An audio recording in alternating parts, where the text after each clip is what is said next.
मैं आपका mentor AK Singh और आज फिर आपने CTET के अंतिम 10 दिन यानी कि अंतिम 10 दिन बचे हुए हैं, उसका क्या करेंगे, CDB स्पेशल का लास्ट रिवीजन देखेंगे। और लास्ट रिवीजन में हम क्या देख रहे हैं, कहीं ना कहीं आपके मोस्ट इम्पॉर्टेंट क्वेश्चनों को देख रहे हैं। और मोस्ट इम्पॉर्टेंट क्वेश्चनों में या फिर मोस्ट इम्पॉर्टेंट टॉपिक्स में हम जो चीज़ें देख रहे हैं या टॉपिक्स देख रहे हैं, उसमें कहीं ना कहीं वो कोई टॉपिक्स देख रहे हैं, वो क्वेश्चन देख रहे हैं जो आपके बार बार आपके रिपीट हो रहे हैं, बार बार आपको क्वेश्चन देखने के लिए मिल रहे हैं, बार बार आपको क्या है, चीज़ें आपके सामने आती जा रही हैं। तो चलिए शुरू करते हैं आज की क्लास को। तो सबसे पहले क्या करना है आपको, चैनल को सब्सक्राइब करना है, टेलीग्राम ग्रुप को ज्वाइन करना है, वीडियो को शेयर करना है और वीडियो को आपने दोस्तों तक यानी कि लाइक करना है और अपने दोस्तों तक पहुंचाना है, जिससे वो भी इस चीज़ का लाभ उठा सकें।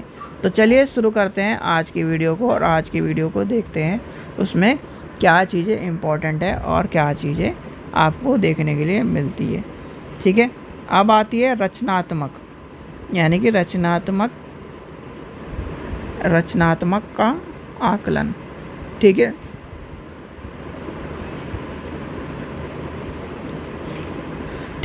अब ये क्वेश्चन कहीं ना कहीं आपके इम्पोर्टेंट है और इस इम्पोर्टेंट क्वेश्चनों को आपके यानी कि CTET में कई बार पूछा गया है, तो आपको पता होना चाहिए रचनात्मक आकलन। अब ये किस तरह के आकलन होते हैं, यानी कि विद्यार्थी के पूरे सत्र के दौरान क्या है, पूरे सत्र के दौरान जो आकलन होता है, यानी कि रचनात्मक आकलन का जो कार्य होता है, शिक्षण प्रक्रिया की दिशा का ज्ञान करता है, यानी कि दिशा का ज्ञान करना होता है। और ये आकलन शिक्षण प्रक्रिया के दौरान लगातार यानी कि सतत चलते ही जाते हैं, कंटिन्यूसली प्रोसेस के ऊपर आपका आ जाता है। जैसे क्या है, रचनात्मक आकलन क्या है, कंटिन्यूस चलते जाते हैं, ये आपका क्या है, ओवरऑल पूरे साल आपके चलते रहते हैं। तो इसलिए आपको कहीं ना कहीं जब आपसे पूछा जाए कभी भी पूरे साल कौन से आकलन चलते हैं, तो वो होते हैं रचनात्मक आकलन। इसका प्रयोग अधिगम के कार्य छात्रों के पृष्ठ पोषण प्रदान करता है। क्या करता है, पृष्ठ पोषण प्रदान करता है। अगर आपसे पूछा जाए क्या करता है, छात्रों को पृष्ठ पोषण प्रदान करता है। ये क्या है, पूरे साल चलते हैं, पूरे साल चलते हैं। ठीक है, फिर क्या है, पृष्ठ पोषण प्रदान करता है, छात्रों का पृष्ठ पोषण प्रदान करना। ठीक है, फिर आपका क्या आ जाएगा, इनके द्वारा विद्यार्थियों को यह पता लगाता है कि क्या कि वह कहाँ सुधार की आवश्यकता है। जैसे कि और इसमें कौन सा आएंगे, ये ध्यान रखना, ये आपके FA फॉर्मेटिव असेसमेंट। ये क्या है, फॉर्मेटिव असेसमेंट में क्या करते हैं, हमारे पास मौका रहता है, यानी कि इन आकलनों में क्या रहता है, बच्चे के पास मौका रहता है अपने सुधार का। टीचर के पास क्या है, बच्चे को सुधार का मौका दिया जाता है। सुधार का जब मौका दिया जाता है तो वो क्या है, रचनात्मक आकलन होते हैं, जो क्या है कंटिन्यूस चलते रहते हैं, जो पूरे साल चलते रहते हैं बच्चों को सुधारने के लिए, बच्चों की कमी सुधारने के लिए। जैसे क्या है, आपने देखा होगा छोटा बच्चा क्या A बनाना सीखता है, तो क्या करता है, पहली क्लास में जाता है, दूसरी क्लास मतलब दिन, पहले दिन जाता है, दूसरे दिन जाता है, तीसरे दिन जाता है, तो उससे क्या करें, पूरे एक साल में उसे ABCD सारी चीज़ सिखाई जाती हैं। तो ये क्या है, उसका आकलन हो रहा है और धीरे धीरे क्या है, कंटिन्यूसली प्रोसेस चलते रचनात्मक आकलन होता है। रचनात्मक आकलन विद्यार्थियों के लिए पूरे सत्र के दौरान किया जाता है। ये भी आपको पता होना चाहिए, क्या है, पूरे सत्र के दौरान करा जाता है। ठीक है, ये आपको पता होना चाहिए। प्रक्रिया क्या है इसकी, आकलन की कंटिन्यूस प्रोसेस है। और ये क्वेश्चन आपका कई बार आ चुका है, तो आपको पता होना चाहिए। 23 में भी आया, 21 में भी आया, ज़्यादातर सारे पेपरों में आपको देखने के लिए मिलता है। तो रचनात्मक आकलन का आपको पता होना चाहिए, रचनात्मक आकलन क्या है। रचनात्मक आकलन से क्वेश्चन आपका कैसे पूछा जाता है, रचनात्मक आकलन कब किया जाता है, इस तरह से पूछ लिया जाएगा। रचनात्मक आकलन मान लीजिए रचनात्मक आकलन के ऊपर पूछ लिया कि रचनात्मक आकलन क्यों महत्वपूर्ण है, रचनात्मक आकलन के क्या फ़ायदे हैं, जो क्या है पूरे साल भर में चलता है, उसे कौन से आकलन कहते हैं, वो क्या है, रचनात्मक आकलन या सतत आकलन या कंटिन्यूस आकलन। तो ये आपको कहीं ना कहीं पता होना चाहिए और इससे इम्पोर्टेंट क्वेश्चन आपको देखने के लिए मिलता है। जैसे कि आपका क्या है, सतत एवं व्यापक मूल्यांकन। सतत एवं व्यापक मूल्यांकन क्या है, सतत व्यापक मूल्यांकन को सुनिश्चित करने के कारक बताइए। सुनिश्चित करने के लिए शिक्षक को क्या करना चाहिए, तो ये आपको पूछा जाता है। भाई सूचित एक तरह से रचनात्मक आकलन का है क्या, जब आपका सतत, लिख लीजिए, सतत और व्यापक मूल्यांकन की बात आए तो ये आपको पता होना चाहिए यहाँ पर क्या आ जाएगा, रचनात्मक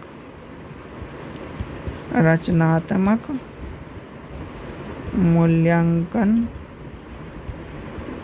का प्रयोग करेंगे। क्या करेंगे, रचनात्मक आकलन का प्रयोग करेंगे। तो ये अभी आपको क्वेश्चन आपको समझ में आ गया भाई। जब सतत और मूल्यांकन का आएगा तो आपको ये सब चीज़ें देखने के लिए मिलेंगी और आपको ये सब चीज़ें पता होनी चाहिए, ठीक है, जिससे कहीं ना कहीं आपका क्वेश्चन इम्पोर्टेंट बन जाता है, ठीक है। फिर आपका आ जाता है सीखने के लिए आकलन। सीखने का आकलन, सीखने के लिए आकलन, दो अलग अलग चीज़ें, ठीक है। अब चलो इससे आज आपसे जब अभी आपको सतत आकलन पढ़ा दिया तो ये भी आपको पता होना चाहिए। ये क्वेश्चन मैंने करवाया भी था शायद से, देखो, सीखने के लिए आकलन, ठीक है, नंबर 1, इसे क्या कहेंगे, एस से कहेंगे या एफ से कहेंगे, ठीक है। दूसरा क्या है, सीखने के आकलन,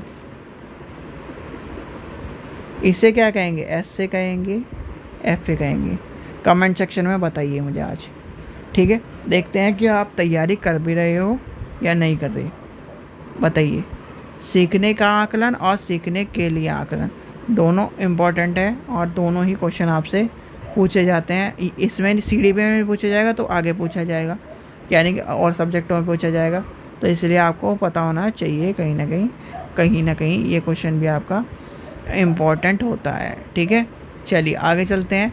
फिर आता है आपका वो प्रतिभाशाली, सृजनात्मक बालक और रचनावादी उपागम के ऊपर क्वेश्चन आता है। लिखिए, तीनों टॉपिकों को कहीं ना कहीं इम्पोर्टेंट मानते हैं। दूसरे नंबर पे आपको लिखे प्रतिभाशाली,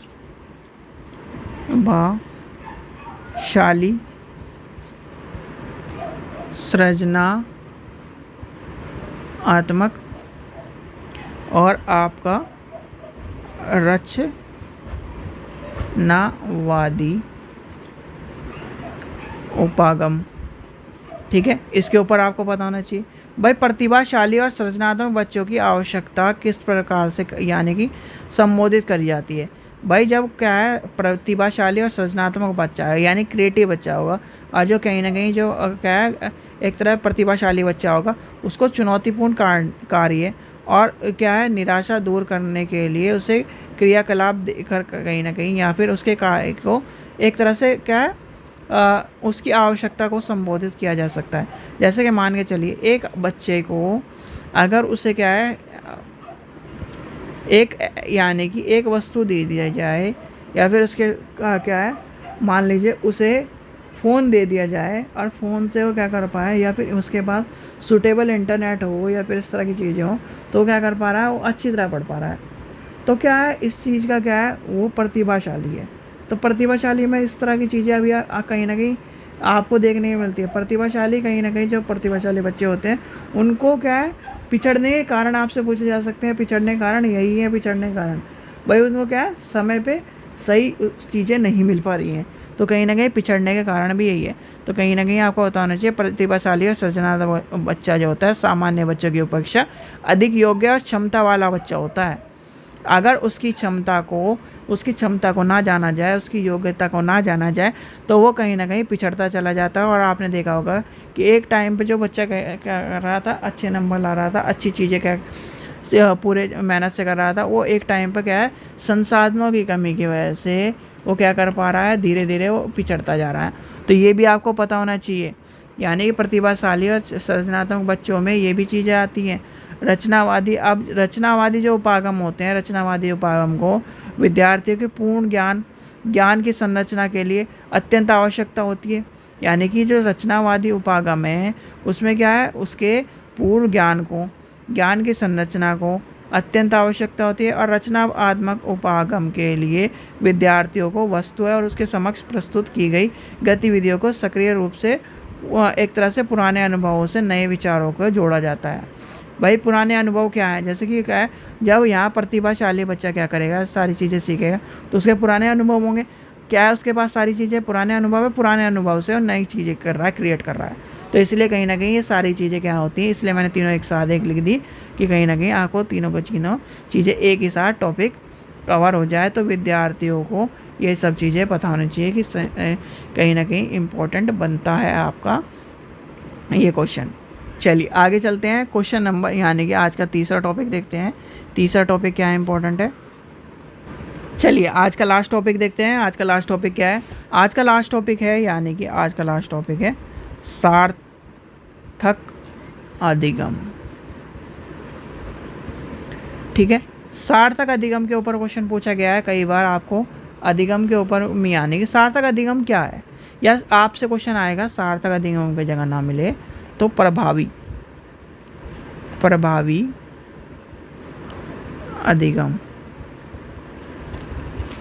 सार्थक अधिगम हो या प्रभावी अधिगम हो, यह आपको देखने को मिलेगा। सार्थक अधिगम और प्रभावी अधिगम क्या है भाई, सार्थक अधिगम और प्रभावी अधिगम वह अधिगम है जिसमें बालक स्वयं सक्रिय होकर सीखता है। क्या होता है, स्वयं सक्रिय होकर सीखता है, स्वयं सक्रिय होकर सीखता है। ठीक है, अब स्वयं सक्रिय होकर सीखता है, अतः निश्चित अनुभवों से ज्ञान की संरचना की प्रक्रिया निर्माण के सार्थक अधिगम करता है। वो क्या करता है, अतः निश्चित अनुभवों से ज्ञान के संरचनाओं को सक्रिय निर्माण की सार्थक अधिगम करता है। लिखिए, अंतः निजी अनुभवों से ज्ञान की संरचनाओं का सक्रिय निर्माण ही सार्थक अधिगम है। ठीक है, तो ये भी आपको पता होना चाहिए। तो इस चीज़ का ध्यान रखना, ये इम्पॉर्टेंट क्वेश्चन है और कहीं ना कहीं आपको देखने के लिए मिलता है। ठीक है बच्चों, और जैसे कि 16 में क्वेश्चन आया था, 23 में क्वेश्चन आया था इसके ऊपर, सार्थक अधिगम के ऊपर, तो ये आपको पता होना चाहिए। चलिए, आशा करता हूँ आपको वीडियो पसंद आई। वीडियो पसंद आए तो लाइक करें, चैनल को सब्सक्राइब करें, वीडियो को ज़्यादा शेयर करें। Thank you.